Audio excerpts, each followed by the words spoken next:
hay lắm. Này lắm hay chăng cầu người ta lo sáng chăng Hay. này lắm hay chăng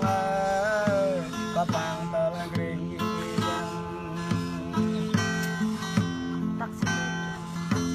chăng này lắm hay chăng ơi có bên vật mang mới chăng lặng lại có sang ta mới chăng ơi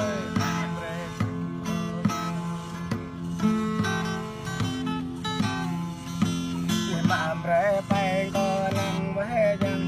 amre ke nam ko bang jang ta doa ta jang ơi có jeng có re ngọt jang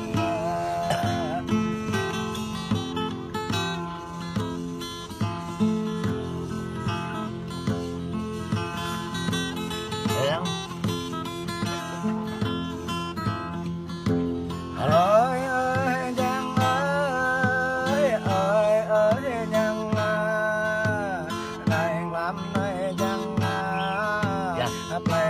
Lại có món hạt nên họจะvào họ apple thế nào này làm này đang giờ thì ông đi vào cái đầu qua kia mà như thế cái đã cho đó rồi tét mẹ đến này rồi tao cái đấy mình hẹn mà cho tét lên này là cái không có lụi ra Mang hiệp cái ba. em có tăng ăn cái nó trắng ơi bạn có tăng vô cái nó trắng em có tăng ăn cái nó trắng cái tôi có tăng dòng cái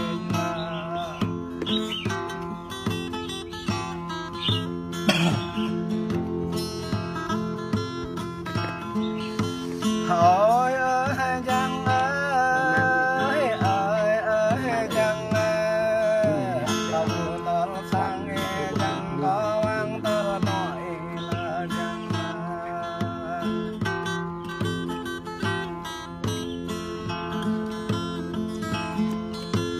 chào có ta ta chào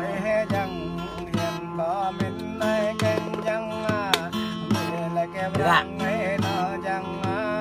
ăn lại tôi cấp trắng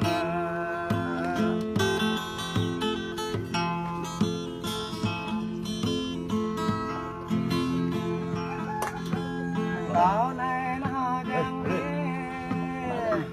hai cô mấy ba mình trắng đó này nó trắng ơi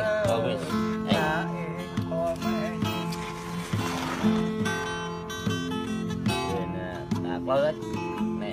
làm biết không rồi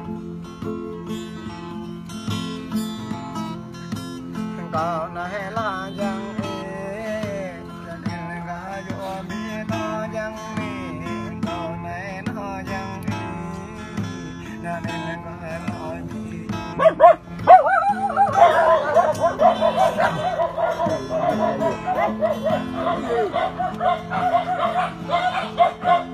có nên họ chẳng ơi họ đừng lại cả bọn có ý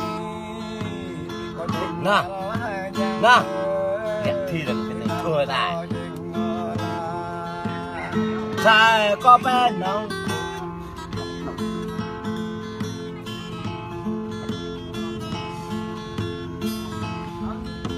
còn mấy lắc ta chẳng e có biết ơi chẳng có biết lại có biết chẳng dạ đi đâu rồi đi